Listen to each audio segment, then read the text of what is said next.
I'm just really, really proud of my women today. They stepped up. We did it without people that usually are on the court that got in foul trouble, and they stayed the course and came together and stayed strong, and I'm just so proud of them tonight. I can't even express that. Questions? Amber, could you imagine winning a game when 3 starters fouled out? You had 25 turnovers and your 3-time all-conference players shot 2 for 14. That's crazy, right? That's 3 strikes against us. But I do have to say, like, basketball, I always tell them, like, if they want to be an individual sport, like, play tennis, play golf, right? Something different. This is a team sport. And so everybody stepped up at the right times, and everybody stepped up. Lauren did struggle tonight, and that's I mean, it wasn't her night, but I had 3-4 other people in double digits. But we also relied really heavily on the defensive end, and they came to play tonight. Emma, you guys, this is a season high in threes for your team. You hit 5 today. I mean, what were you guys seeing out there from the 3-point line? Because you guys normally don't make 12 threes a game. Well, like you said before, Lauren kind of struggled, but that was because they were like quadruple teaming her as soon as she caught the ball. So even like before the game, our game plan was if you're open, shoot it, because they're gonna sink in off pretty much everyone.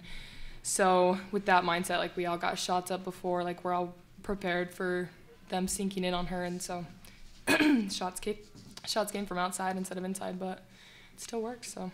And then for you, yesterday you had probably really one of your toughest games of your career, had 7 turnovers. Just to bounce back and have this big a game, just how did you do that? Taking it one day to the next.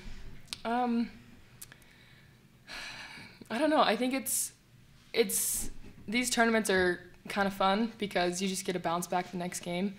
And they can either be really good or really bad, whether if you take the game, if I were to take that game as, well, crap, I'm going to play bad the whole tournament, then that's what it's going to be. But if you just change your mindset, like new game, it's 0-0, like we haven't even started the game, I can't have that mindset like coming in. So just changing that to, like, I got it, we're going to hit shots today, they're going to sink off me, like, got to help the team, things like that. So. Coach, although Lauren was on the triple team many times, she had 27 boards. What makes her just so dominant where she's just always so locked in regardless of what's going on either side of the ball? She has that motor that just does not quit, and I don't think she didn't come out tonight. And she just, like, you can't coach that, and she just has a nose for the ball. She just keeps going and going and going, and she's gonna get it until you stop her. And so that's one thing I love about Lo, and just, we kept telling her breathe through her shots, and I think in the 4th quarter she finally made one in that run, and it was nice to see her like take the pressure off, right? But yeah, she's gonna get hers, and I love that about her, right? And if it's hers, meaning points or rebounds, she's gonna impact the game some way, sometime. So I don't ever have to worry about that. Jeff. Kaylee, I think you already Cornelia for chunks of the game. Can you talk about what you guys tried to do against her? Because you obviously threw her off, and she had a real rough time. I had one job this game, and that was to not let her catch the ball and just defend. Everybody has their roles, and I don't need to be like the scorer or the MVP. I know what my team needs, and so I was like, okay, you want me to stop 21? I'll stop 21, and if we do that, then our team wins. And Amber, what did you think of how she played defensively? Amazing. Like, I mean, every time we sit down as a coaching staff and we look at the other team, we're always going to give the best guard to Kaylee because she's a defensive stopper. Like, she's just has that dog mentality, and she doesn't stop. And I ask her to do the hard things, and she steps up every single game and does them. And like she said, she doesn't have to be in the limelight, but it's always the little things behind the scenes that make or break a team. And if she doesn't shut her down tonight, we don't win.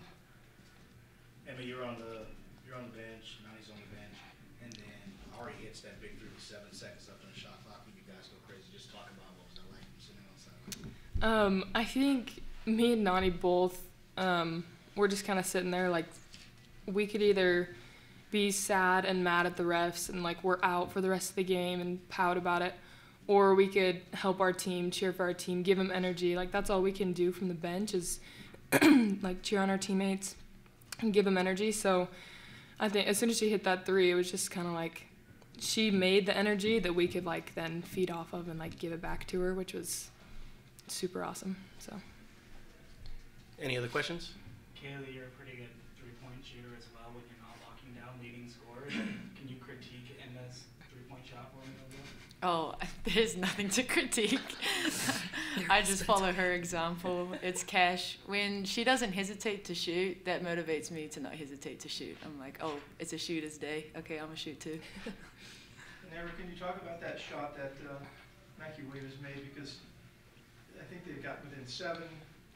The shot clock was almost gone, and she takes this step-back shot and sort of changed the game, it seemed like. On the sidelines, I saw her, like, I think I was calling par, which is like, come set a screen so she can get open, right? And she waved it off, like, no, I got this.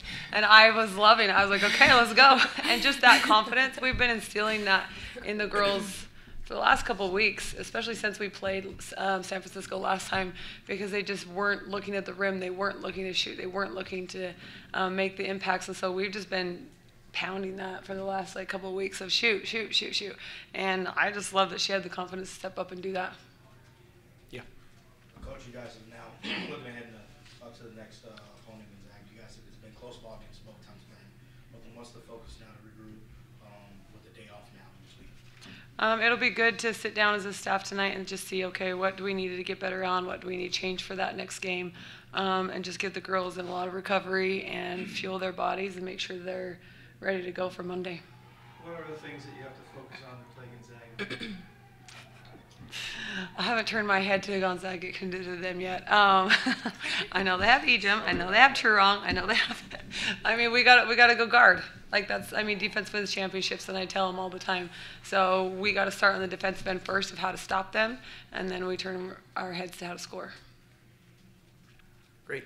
Thank you, everybody. Congratulations. Thank you.